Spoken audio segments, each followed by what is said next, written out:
Видите, кај нас проблемот е што се поистоветува НАТО и ЕУ. Ние сме антинато партија, како голем број на левичарски партии во светот. Сме за ЕУ, не по секоја цена. Искрено, еве, сега мислам деновиве пристигна извештај на Европската комисија, кај што имаме 120 препораки.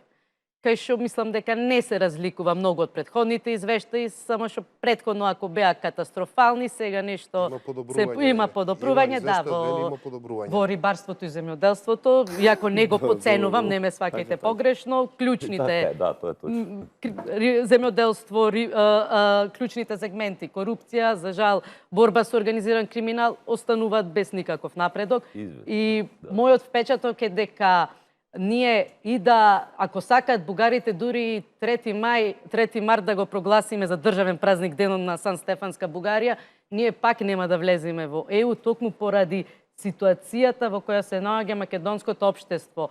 Јас баш, кога го разгледував извештајот на Европската комисија, имаше податок дека Македонија има капацитет на јавни и приватни градинки од 46%, додека европската цел е околу 97%. Ние не сме ниту на пола. Значи, ние не можеме да ги обезбедиме ниту најбазичните, најфундаменталните услови за квалитетот на живот, а постојано правиме некои компромиси со националните прашања, со идентитетот на македонците и впрочем, и да не се повторувам, ние дојдовме во ситуација да сме уценувани од најслабата земја членка на ЕУ. Тоа е недостаток, за жал, на дипломатијата која ја водеше СДС и ДУИ. До некаде точно колегата кога вика, нели, мора да има консензус за приемот, ама ние бевме сведоци како одредени членки одеа пиеа кафе кога се гласаше прием на одредени земји членки на ЕУ.